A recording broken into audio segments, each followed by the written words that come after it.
যে বাদ দিয়ে রাজনীতি করলে আপনি দীর্ঘমেয়াদী দেশ চালাতে পারবেন না, অনৈক্য হবে, কোনো না কোনো একদিন বিপ্লব হবে, কোনো না কোনো একদিন বিপ্লবের পরে আপনার পতনও হবে। বিএনপির সবসময় রাজনৈতিক শত্রু হচ্ছে আওয়ামী লীগ। এই আওয়ামী লীগকে কমব্যাট করতে গিয়ে তার রাজাকার, আলবদর, যুদ্ধাপরাধী, স্বাধীনতা বিরোধী, মুসলিম লীগ সবাইকে তার সাথে নিতে হয়েছে। জাসদ, বামপন্থী যারা করেছিল, যারা অ্যান্টি আওয়ামী লীগ, পুরো বিএনপি হচ্ছে একটা anti Awami club as it was started. এবং সেই অ্যান্টি আওয়ামী ক্লাবে মুক্তিযোদ্ধাও ঢুকেছে, আবার অ্যান্টি মুক্তিযোদ্ধাও ঢুকেছে, মুক্তিযুদ্ধ ঢুকেছে। এই দুটোর মধ্যে ভারসাম্য রাখা বিএনপির জন্য খুব কঠিন। প্রসিকিউটররা যে তথ্য প্রমাণ সাক্ষী সুবাদ হাজির করছে, তাতে করে সব মিলিয়ে যা যা হচ্ছে তাতে এই ট্রাইব্যুনালের ভবিষ্যৎ কি, অথবা এই যে বিচারগুলো হচ্ছে তার মানদণ্ডটা কোথায় গিয়ে দাঁড়াচ্ছে?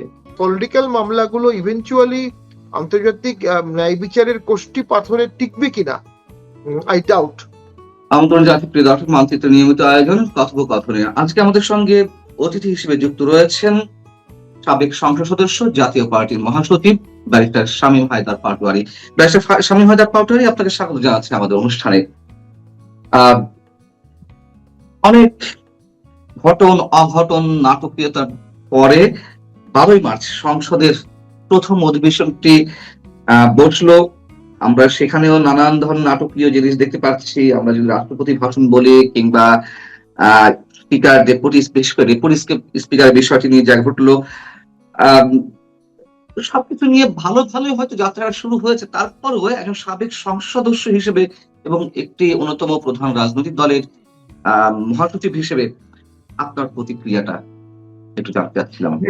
স্বাভাবিকভাবে এই সংসদে অনেক বামপন্থী দল নাই, আওয়ামী লীগ ব্যান্ড দল নাই, জাতীয় পার্টিকে হারিয়ে দেওয়া হয়েছে। সংসদটা অবশ্যই অন্তর্বর্তীমূলক না। তারপরে আমরা এই সংসদে সরকারকে স্বাগত জানাচ্ছি, কারণ আমরা দিব্য চোখে দেখতে পাচ্ছিলাম ইউনূস গভর্নমেন্ট আস্তে আস্তে দেশকে, দেশের রাজনীতিকে, সমঝোতাকে একটা খাদের কিনারে নিয়ে যাচ্ছিল। আরেকটি হলে দেশটা খাদ থেকে পড়ে যেত এবং দেশে উগ্র ইসলামিক জঙ্গিবাদ, যুদ্ধ অবস্থা, সিভিল ওয়ার, এই ধরনের একটা সিচুয়েশন আস্তে আস্তে চলে যেত। সেখান থেকে একটা উত্তরণ হলো। এই উত্তরণটা আমরা স্বাগত জানাচ্ছি। তবে বর্তমান সরকারি দায়িত্ব, তারা তাদের আচার ব্যবহার, কথাবার্তা, আইনের শাসনে এমন ভাবে যেন চালাবে, আমাদেরকে যেন বলতে না হয় যে না, ইউনূসের আমলটাই ভালো ছিল। তো ওই কোন আমল ভালো ছিল এই কম্পারিজনটা যেন করতে না হয়, এটা সরকারের দায়িত্ব। তো সংসদ থাকলে একটা মিনিমাম দায়বদ্ধতা থাকে, মিনিমাম জনগণের অংশগ্রহণ থাকে, মিনিমাম অ্যাকাউন্টেবিলিটি থাকে এবং লেজিটিমেসি থাকে। তো সেক্ষেত্রে আমি মনে করি দেশে তো সংসদ দরকার, দেশে সরকার দরকার, দেশে সংসদ দরকার। ইউনূস সরকারের সময় সংসদও ছিল না, সরকারও ছিল না, কিছু এক্সপেরিমেন্ট ছিল। কখন যেটা মনে হয়েছে, যাকে দিয়ে যা প্রয়োজন মনে হয়েছে, প্যারাটুপারকে দিয়ে ফরেন ইনভেস্টমেন্ট ট্রাই করা হয়েছে এবং বিভিন্ন ধরনের এনজিওর লোককে দিয়ে বিভিন্ন ধরনের কাজ করানো হয়েছে। স্বাস্থ্য বিষয়ে যার কোনো অভিজ্ঞতা নাই তাকে স্বাস্থ্য উপদেষ্টা করা হয়েছে। এগুলো করে অনেকে তার এক্সপেরিমেন্টাল ভাবে সরকার চালিয়েছে। রাষ্ট্র জনগণ তো আসলে এক্সপেরিমেন্টের বিষয় না, এটা অভিজ্ঞতার আলোকে চালানোর বিষয়। সেইখানে বিগত সরকারের ঘাটতি ছিল। এখন নতুন সরকার, আমার বিশ্বাস, যেহেতু তারা একসময় দেশ চালিয়েছে, যদি অনেক দিন আগে, ইতিমধ্যে ডিজিটাল ট্রান্সফরমেশন হয়ে গেছে, দেশের অর্থনীতি অনেক ভালো হয়ে গেছে, ইকোনমি বড় হয়ে গেছে, সব মিলিয়ে এই সরকারের জন্য চ্যালেঞ্জও অনেক। সকলের সাথে আলোচনা করে নিবন্ধনমূলক ব্যবস্থাকে মিনিমাম করে একটা গুড গভর্নেন্সের সরকার হবে, এমনটা আমরা আশা করছি। বাকিটা এই সরকারের উপর নির্ভর করবে। বর্তমান সংসদ যে যাত্রা শুরু করলো, তার মধ্যে তো অনেক ধরনের অবশ্যই ঘাটতি রয়েছে। অন্যতম প্রধান কোন কোন রাজনৈতিক দলের অন্তর্ভুক্তি নেই এখানে, আপনি বলছিলেন। আমি একটু এর সাথে রিলেট করা যায়, আবার অনেকে বলতে পারেন যে না, রিলেটেড করার কিছু নেই। তারপর আমি একটা প্রশ্ন করতে চাই, যেহেতু আপনি বলছিলেন যে যদি এই সংসদের যাত্রা শুরু না হতো তাহলে হয়তো বাংলাদেশের চিত্রটা অন্যরকম হতে পারতো। সেই জায়গা থেকেই প্রশ্ন, হাদি হত্যাকাণ্ডের মূল 2 আসামি গ্রেপ্তার হয়েছে এবং নানান ধরনের কথা শোনা যাচ্ছে। সাবেক সরকার, অন্তর্বর্তী সরকারের কোন উপদেষ্টা হাদি হত্যাকাণ্ডের সঙ্গে পরোক্ষভাবে জড়িত ছিলেন এরকম শোনা যাচ্ছে। আমরা নানান ধরনের গুঞ্জন শুনতে পাচ্ছি এবং যারা এটি ম্যাটিকুলাসলি ঘটিয়েছেন তাদের একটি উদ্দেশ্য ছিল বাংলাদেশের রাজনীতি আরো অস্থিতিশীল করে একটি কথিত বিপ্লবী সরকার গঠন করা, এবং সেখান থেকে তাহলে তো এই সংসদটিও আসতো না। যদি তাই হয়ে থাকে, তাদেরকে চিহ্নিত করাটা কি খুব বেশি প্রয়োজন নয়, বা আদৌ এই সরকার সেটি করবে কিনা, আমাদের সামনে আনবে কিনা বিষয়গুলো? মানে নিষ্ঠুর রাজনীতির বাস্তবতা হচ্ছে এই সরকার কেন করবে? এই সরকার এই ইউনিট গভর্নমেন্ট আসছে, এর ধারাবাহিকতা এই সরকার আসছে। 2, জামাত ইসলামী এই সরকারের প্রধান অপোজিশন। বিএনপি এবং জামাত ইসলামী আমি মনে করি সম্পূর্ণ গ্লোভ ইন হ্যান্ডস, তারা একসাথেই আছে আওয়ামী লীগের নিষিদ্ধ করার ব্যাপারে, জাতীয় পার্টিকে কোনো আসন না দেওয়ার ব্যাপারে, এবং পাশাপাশি বিভিন্ন ফান্ডামেন্টাল ইস্যুতে তারা এক হয়ে যাবে, বা কিন্তু মাঠে তারা দ্বন্দ্ব দেখাবে, কথায় তারা দ্বন্দ্ব দেখাবে, যাতে অপোজিশনের ভ্যাকুয়ামটা অন্য কোনো দল নিতে না পারে। এটা জামাত খুব সুকৌশলে করছে এবং খুবই খুবই স্মার্টলি করছে। তো কিন্তু ফান্ডামেন্টাল ইস্যুগুলোতে দেখা যাবে তারা ভিতরে ভিতরে এক থাকবে। ইতিমধ্যে তো প্রধানমন্ত্রীকে তারা স্বাগত জানিয়েছে, বলেছে যোগ্য প্রধানমন্ত্রী, আজকেও ধন্যবাদ জানিয়েছে। অর্থাৎ জামাত বিরোধিতা করবে, কিন্তু ঠিক ওই গৃহপালিত দলের মতোই থাকবে, আমার যেটা মনে হচ্ছে। তবে এনসিপির ছেলেপেলেরা বল্গাহীন কথাবার্তা বলতে পারে এবং তারা কঠোর ভাষায় সমালোচনা করতে পারে। তাদেরকে ওই জন্যই জামাত রেখেছে, যে জামাত যে বিব্রতকর কাজগুলো করবে না, এগুলো এনসিপি দিয়ে করতে পারে। ওভারঅল সংসদটি খুব ভালো হবে আমি এমনটি বলবো না, তবে 14 থেকে ভালো হতেই পারে, 14, 18, 24 থেকে ভালো হওয়ার সম্ভাবনা আছে তুলনামূলক। একটি বিষয় অবশ্যই আপনার কাছে জানতে চাই, একজন সিনিয়র আইনজীবী হিসেবে আপনার বক্তব্যটা অবশ্যই আমাদের জন্য প্রয়োজন রয়েছে। আন্তর্জাতিক যুদ্ধাপরাধ ট্রাইব্যুনালের রাষ্ট্রপক্ষের প্রসিকিউটরদের অনেককে নিয়ে এর মধ্যে নানান ধরনের বিতর্কের সূচনা হয়েছে। সাবেক চিফ প্রসিকিউটর তাজুল ইসলামের বিরুদ্ধে অভিযোগ রয়েছে যে শেখ হাসিনার বিরুদ্ধে রাজসাক্ষী করা হয়েছিল সাবেক আইজিপি চৌধুরী আব্দুল্লাহ আল মামুনকে কোটি কোটি টাকার বিনিময়ে। আবার আমরা এর মধ্যে আরো 2-3 জন প্রসিকিউটরের বিরুদ্ধে মানে ঘুষ নেওয়ার অভিযোগ শুনলাম। সব মিলিয়ে এই ট্রাইব্যুনালের ভাবমূর্তি এখন কোথায় গিয়ে পৌঁছাচ্ছে, এবং যেই বিচারিক প্রক্রিয়াগুলো হয়েছে, আমি বিচারকদের সম্বন্ধে কিছু বলছি না, প্রসিকিউটররা যে তথ্য প্রমাণ সাক্ষী সুবাদ হাজির করছে, তাতে করে সব মিলিয়ে যা যা হচ্ছে তাতে এই ট্রাইব্যুনালের ভবিষ্যৎ কি, অথবা এই যে বিচারগুলো হচ্ছে তার মানদণ্ডটা কোথায় গিয়ে দাঁড়াচ্ছে? এটা সরকারের সদিচ্ছার উপর নির্ভর করবে। তবে আমি যখন ট্রাইব্যুনালে বিচারগুলো করা হলো, দেখুন এই ট্রাইব্যুনালটা মূলত যুদ্ধ পরিস্থিতিকে চিন্তা করে করা হয়েছিল। আমরা ধরে নিতে পারি এটা 71 সালকে মাথায় রেখেই করা হয়েছিল। তবে বঙ্গবন্ধু কিন্তু বিচার করেননি, উনি দেশের সামাজিক অবস্থা চিন্তা করে উনি অনেককে অ্যারেস্ট করাচ্ছিলেন, দালাল আইনে, কোলাবরেটর আইনে অনেকে অ্যারেস্ট ছিলেন, অনেককে দায়মুক্তি করে দিয়েছিলেন, অনেকে অ্যারেস্ট ছিলেন, কিন্তু বিচার শুরু করেননি। তো পরবর্তীতে যখন বিচার শুরু হলো এবং অনেকের ফাঁসি হলো, স্বাভাবিকভাবেই সেটা দেশের একটা জনগোষ্ঠীর মধ্যে ক্ষোভের সৃষ্টি করেছিল, যারা বিগত আন্দোলনে ব্যাপক রোল প্লে করেছে এবং জয়ী হয়েছে। আওয়ামী লীগের পতন ঘটিয়ে যখন তারা জয়ী হলো, তখন তারা এই আদালতেই আওয়ামী লীগের শীর্ষ নেতৃবৃন্দকে ফাঁসি দেওয়ার জন্য তারা অত্যন্ত আগ্রহী ছিল স্বাভাবিকভাবেই। সেখানে তাজুল সাহেবের মতো, উনি একজন বিজ্ঞ আইনজীবী, খুবই ভালো আইনজীবী, কিন্তু উনি কিন্তু এর আগে বিরুদ্ধ পক্ষের আইনজীবী ছিলেন, সো উনি প্রফেশনালি বায়াসড। উনি আওয়ামী লীগ সরকারের সময় আওয়ামী লীগ সরকারের বিরুদ্ধে ডিফেন্স কাউন্সিল ছিলেন, আবার আওয়ামী লীগ সরকারের মন্ত্রীদের বা প্রধানমন্ত্রীর বিরুদ্ধে যখন মামলা হচ্ছে সেখানে তিনি প্রসিকিউশন কাউন্সিল। তাহলে ওনার মধ্যে কিন্তু একটা কনফ্লিক্ট অফ ইন্টারেস্ট ছিল, এবং সেটি মেনে নিয়েই ওনারা এখানে ট্রায়াল কার্য চালিয়েছেন। দেন যেটা ঘটেছে, ট্রায়াল শুরু হওয়ার পর ট্রায়ালটাকে কার্যকর করার জন্য বা ট্রায়ালটাকে ফাঁসি নিশ্চিত করার জন্য অথবা বিচার কার্য চালানোর জন্য একের পর এক অ্যামেন্ডমেন্ট করা হয়েছে। ঘটনা ঘটার পরে পুনঃপৌনিক সংশোধন করে আইনটাকে বিচারের জন্য, ফাঁসির জন্য বা রায় দেওয়ার জন্য যুগোপযোগী আইনটা করা হয়েছে। সেগুলো সবই ডিফেন্সের এগেনস্টে।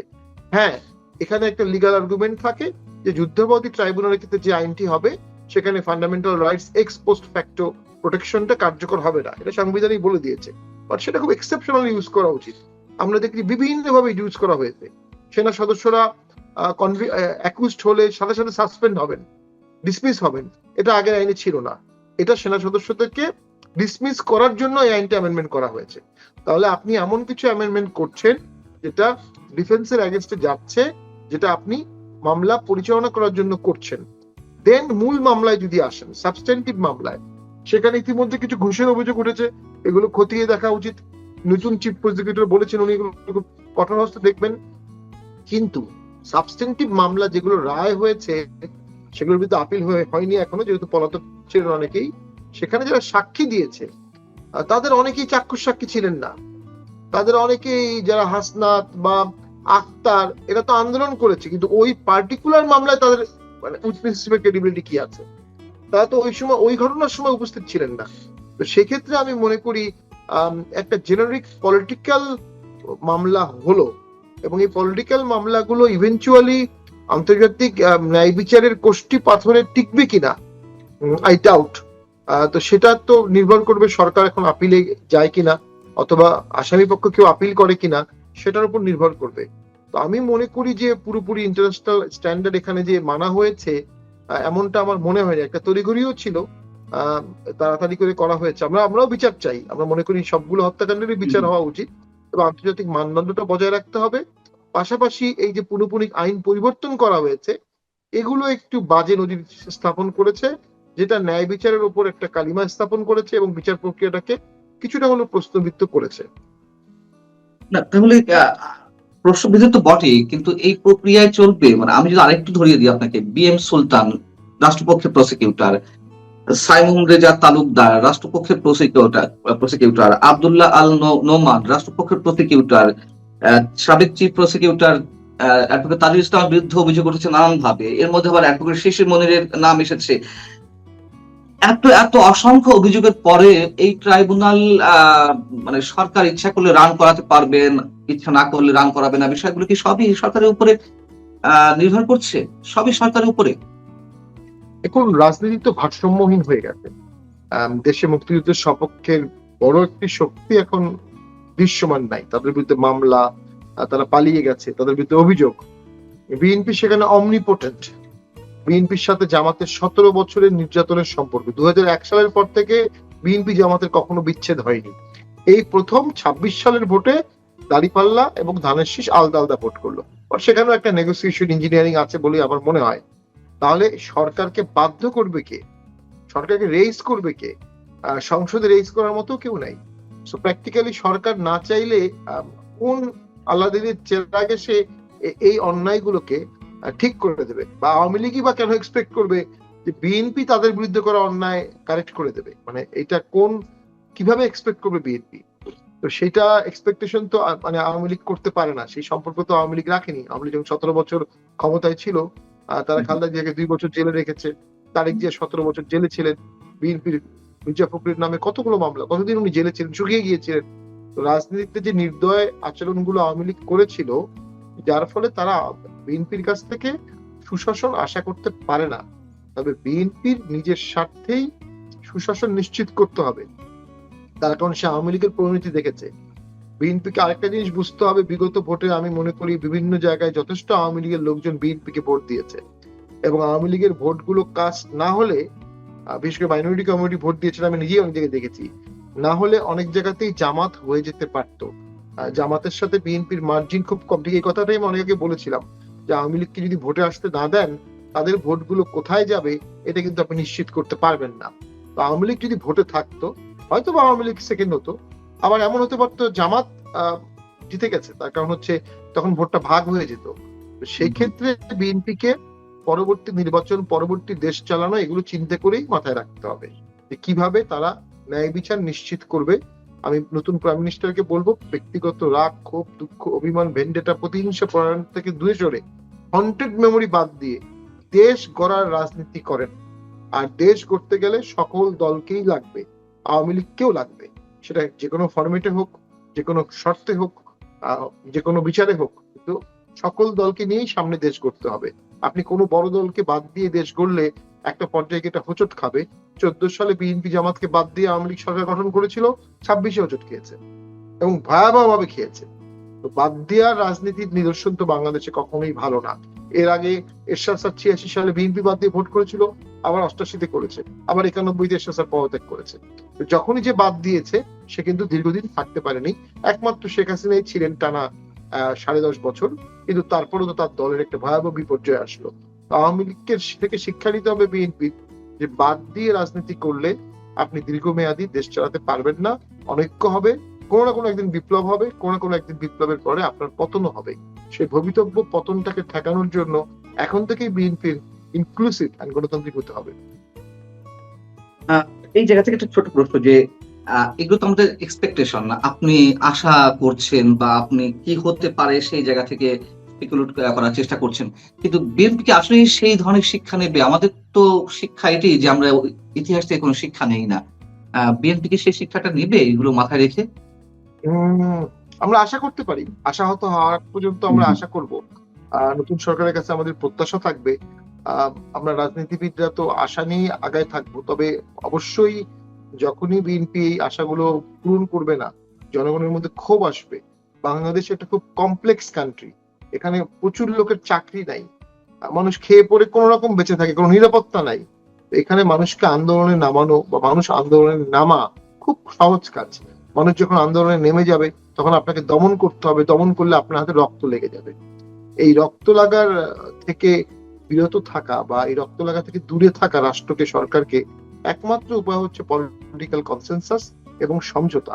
তো সেক্ষেত্রে বিএনপি ইতিমধ্যে গণপরিষদে অংশগ্রহণ না করে, শপথ না নিয়ে একটা বুদ্ধিমত্তার পরিচয় দিয়েছে। এবং সেক্ষেত্রে আমি মনে করি বিএনপি খুব সাহসী ভূমিকা পালন করেছে। তবে আবার সালাউদ্দিন সাহেবের যে মন্তব্যটা আমরা দেখলাম, যে উনি জুলাই যোদ্ধা আর মুক্তিযুদ্ধকে এক করে ফেললেন। জুলাই যোদ্ধা যারা সাহসী ভূমিকা পালন করেছে, যারা জীবন দিয়েছে, যারা রক্ত দিয়েছে, যারা পুলিশের সামনে দাঁড়িয়েছে, তাদেরকে আমি শ্রদ্ধা করি, চরমভাবে শ্রদ্ধা করি।